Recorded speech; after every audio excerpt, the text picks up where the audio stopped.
Halo, perkenalkan nama saya Desnatari dari jurusan Administrasi Bisnis dengan NIM 79240294 dari kelas N Dasar-Dasar Sumber Daya Manusia dengan dosen pengampu Ibu Christine Handayani. Berikut adalah video perbaikan ujian tengah semester saya. Yang pertama adalah definisi, fungsi, dan peran sumber daya manusia. Definisi sumber daya manusia, suatu proses yang mengatur dan mengelola sumber daya manusia dalam suatu organisasi dengan ruang lingkup ROAK dalam rangka meningkatkan efektivitas dan efisiensi pengelolaan karyawan. Yang kedua, ada fungsi sumber daya manusia, rekrutmen dan seleksi karyawan, pelatihan dan pengembangan karyawan, pengelolaan kinerja, pengelolaan kompensasi, dan tunjangan karyawan. Peran SDM berkontribusi terhadap keberhasilan organisasi melalui peningkatan kinerja, mengurangi turnover, dan menciptakan budaya kinerja positif. Soal nomor 1B, apa tantangan dan hambatan sumber daya ke depannya? Ada 5 tantangan sumber daya ke depannya. Yang pertama ada perekrutan dan retensi talenta. Mencari dan mempertahankan karyawan berkualitas sangat kompetitif, terutama di bidang yang sedang berkembang. Yang kedua ada pengembangan karyawan, mengidentifikasi kebutuhan pelatihan dan pengembangan karyawan agar mereka bisa beradaptasi dengan perubahan teknologi dan pasar. Perubahan organisasi juga mengelola perubahan dalam struktur organisasi, budaya, dan strategi yang dapat mempengaruhi karyawan. Diversitas dan inklusi, menciptakan lingkungan kerja inklusif dan menghargai keberagaman, serta mengatasi bias dalam perekrutan dan promosi. Berikutnya ada keseimbangan kerja dan kehidupan, mendorong karyawan untuk mencapai keseimbangan antara pekerjaan dan kehidupan pribadi, terutama di era kerja jarak jauh. Hambatannya dalam pengelolaan sumber daya manusia, keterbatasan anggaran. Sumber daya yang terbatas dapat menyulitkan pelaksanaan program pelatihan dan pengembangan. Kepatuhan hukum, mematuhi berbagai regulasi ketenagakerjaan yang terus berubah dan kompleks. Komunikasi internal, kurangnya komunikasi yang efektif dapat menyebabkan kesalahpahaman dan konflik di tempat kerja. Resistensi terhadap perubahan, karyawan mungkin enggan menerima perubahan dalam kebijakan atau prosedur yang dapat menghambat implementasi strategi baru. Teknologi dan digitalisasi, mengintegrasikan teknologi baru dalam proses HR dan memastikan karyawan memiliki keterampilan yang diperlukan untuk menggunakannya. Soal nomor 2, sebutkan dan jelaskan pembagian keragaman dalam tenaga kerja dan berikan satu contohnya per masing-masing keragaman.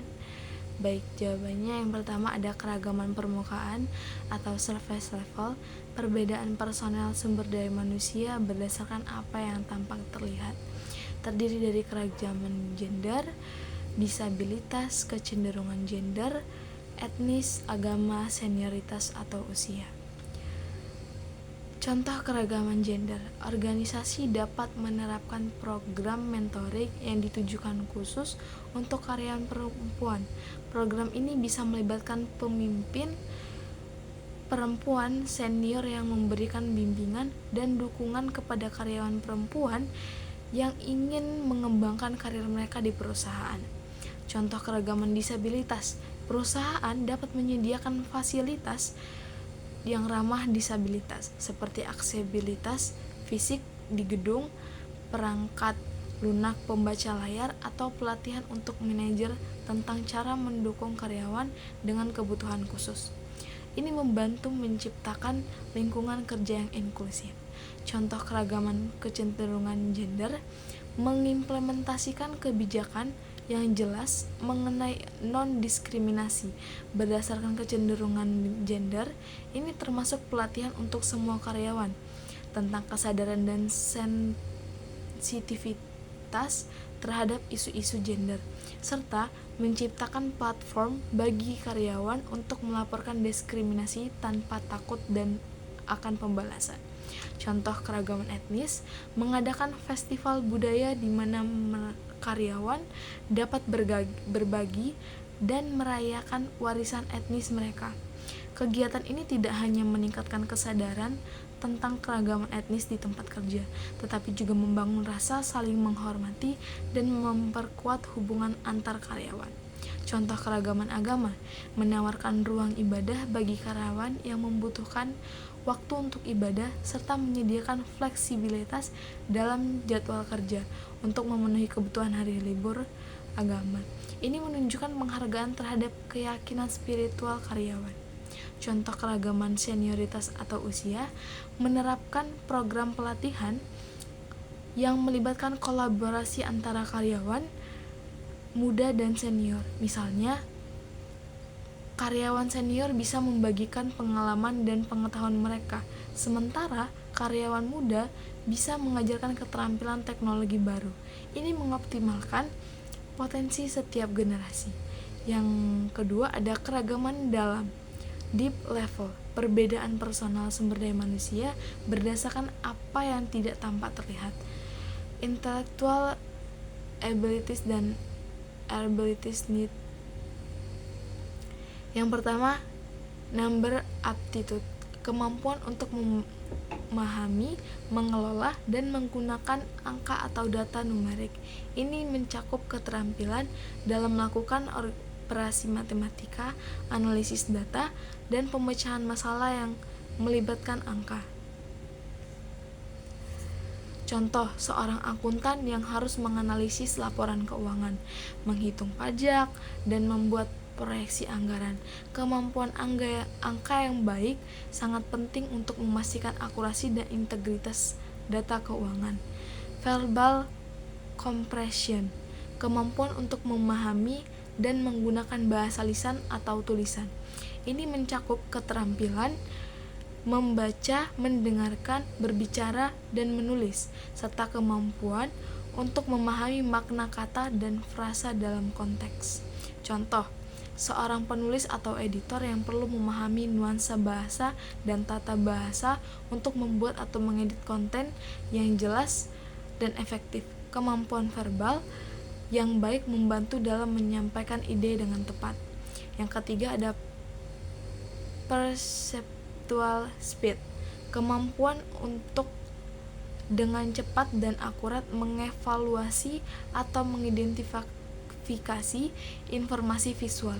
Ini melibatkan kecepatan dalam mengenali pola, membedakan antara objek dan memproses informasi visual.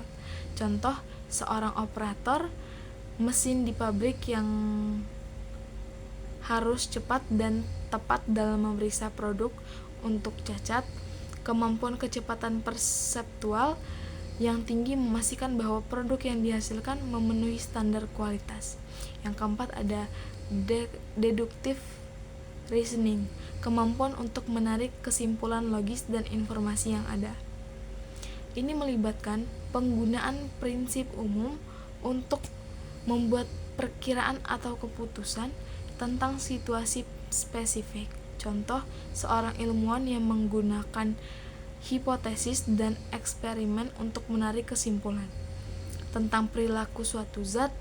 Deductive reasoning membantu dan membuat keputusan berbasis bukti.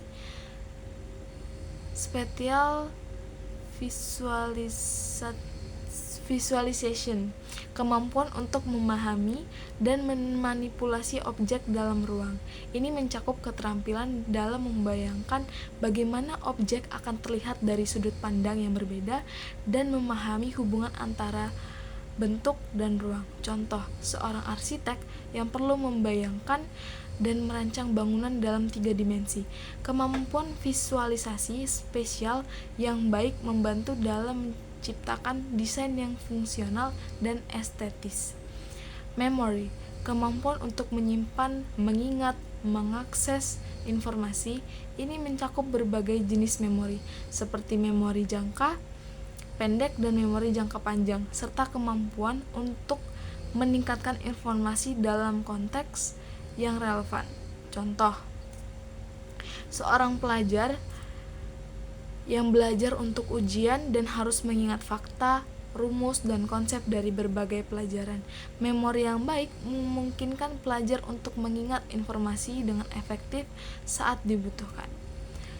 Berikutnya ada physical abilities. Faktor-faktor kekuatan dan fleksibilitas serta contoh masing-masing terkait sumber daya manusia dalam bahasa Indonesia. Yang pertama, faktor-faktor kekuatan. Yang pertama, kekuatan dinamis, kemampuan untuk mengeluarkan kekuatan otot secara berulang atau terus-menerus dalam waktu tertentu. Contoh, seorang tenaga penjual yang mampu melakukan presentasi produk secara berulang kepada banyak klien dalam sehari. Yang kedua, ada kekuatan terang, kemampuan untuk mengeluarkan kekuatan otot menggunakan otot terang, terutama otot perut. Contoh, pekerja di pabrik yang sering mengangkat dan memindahkan barang berat. Yang ketiga, ada kekuatan statis, kemampuan untuk mengeluarkan kekuatan melawan objek eksternal. Contoh, teknis yang melakukan perbaikan mesin dan posisi tubuh yang statis. Yang keempat, ada kekuatan eksplosif. Definisi, kemampuan untuk mengeluarkan energi maksimum dalam satu atau serangkaian tindakan eksplosif. Contoh, seorang atlet lari yang melakukan start cepat saat memulai perlombaan. Yang kedua, ada faktor fleksibilitas ekstrim, kemampuan untuk menggerakkan terang dan otot punggung sejauh mungkin. Contoh, seorang ahli yoga yang dapat melakukan pose-pose yang memerlukan kelenturan tubuh yang tinggi. Yang keenam, ada fleksibilitas dinamis, kemampuan untuk melakukan gerakan fleksi yang cepat dan berulang. Contoh, seorang penari yang melakukan gerakan lincah dan berulang dalam pertunjukan tari. Faktor lainnya, koordinasi tubuh, kemampuan untuk mengkoordinasikan tindakan simultan dari berbagai bagian tubuh. Contoh, seorang atlet yang melakukan gerakan kompleks dalam olahraga tim seperti bola basket.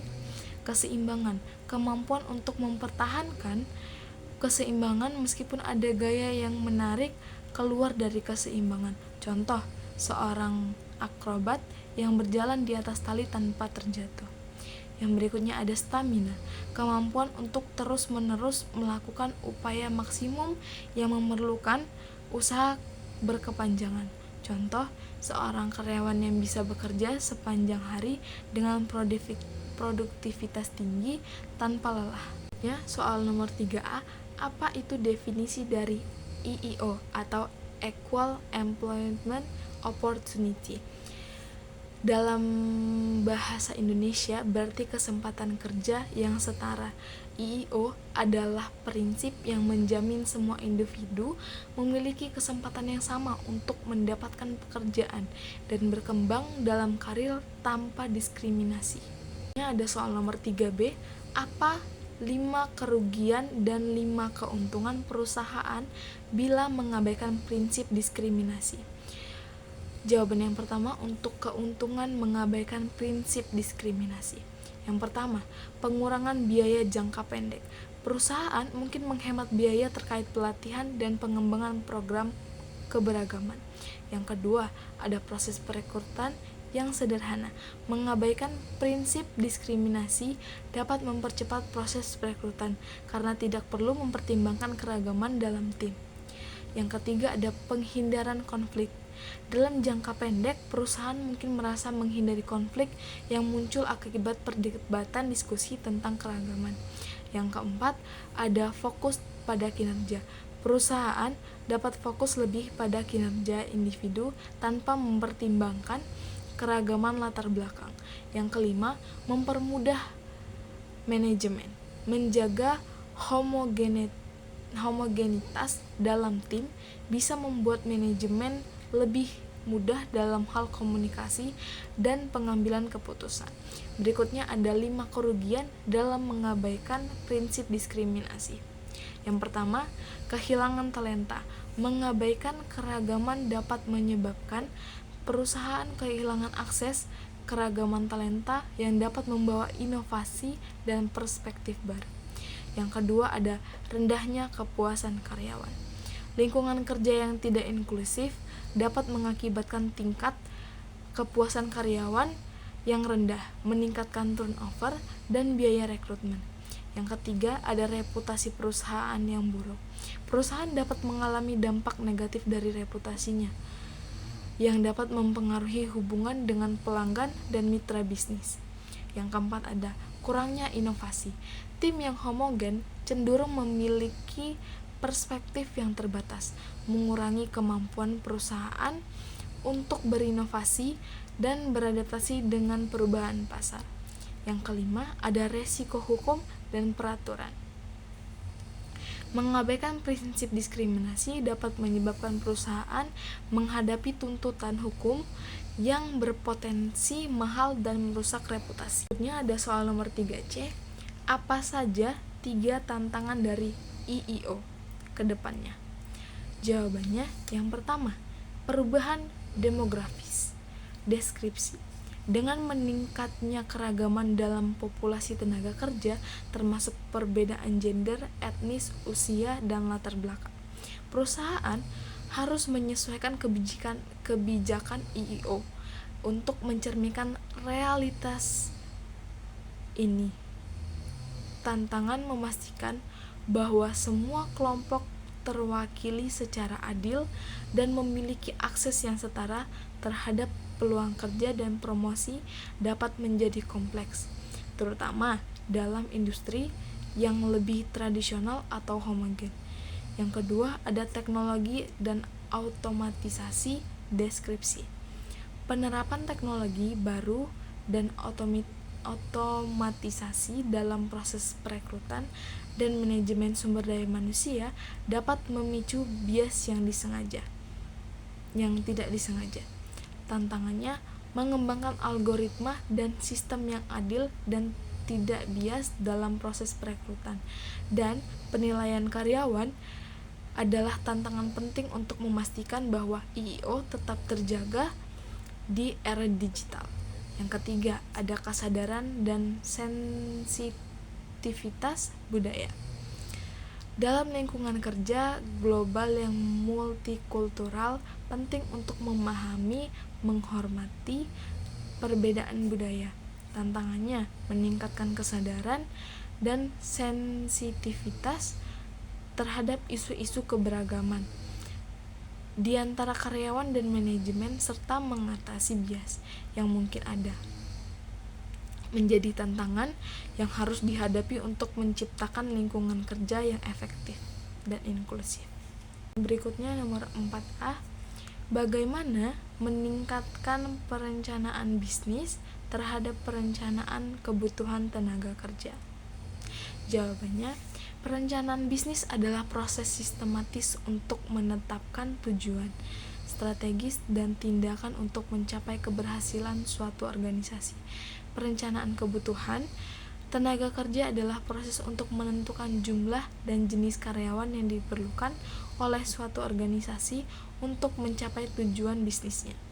Ini melibatkan analisis kebutuhan tenaga kerja berdasarkan proyeksi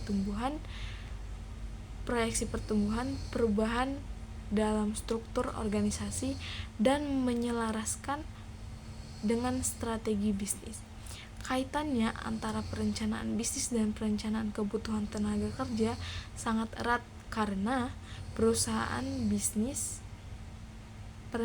bisnis menetapkan visi dan tujuan strategis organisasi yang secara langsung mempengaruhi kebutuhan tenaga kerja. Jika perusahaan berencana untuk memperluas pasar atau meluncurkan produk baru, maka akan dibutuhkan untuk merekrut lebih banyak karyawan dengan keterampilan tertentu. Yang kedua, ada sumber daya manusia merupakan aset penting dalam mencapai tujuan bisnis. Oleh karena itu, perencanaan kebutuhan tenaga kerja sumber daya manusia harus selaras dengan rencana bisnis untuk memastikan bahwa perusahaan memiliki tenaga kerja yang mampu mendukung strategi. Yang ketiga, ada perencanaan kebutuhan tenaga kerja harus mampu beradaptasi dengan perubahan dalam perencanaan bisnis. Misalnya, jika ada perubahan dalam strategi bisnis akibat kondisi pasar yang berubah, rencana tenaga kerja juga perlu direvisi agar tetap relevan. Ada soal nomor 4B, bagaimana perencanaan bisnis yang ideal dan proper terhadap perencanaan kebutuhan tenaga kerja? Jawabannya, perencanaan bisnis yang ideal adalah proses yang komprehensif dan sistematis.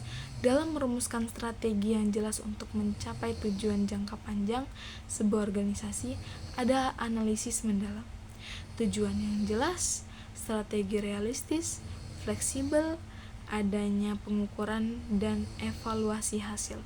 Perencanaan bisnis yang ideal dan proper mengacu pada perencanaan yang tidak hanya standar ideal, tetapi juga mengikuti praktik terbaik dan regulasi, meliputi kepatuhan terhadap hukum, memiliki etika bisnis, inklusi terhadap stakeholders,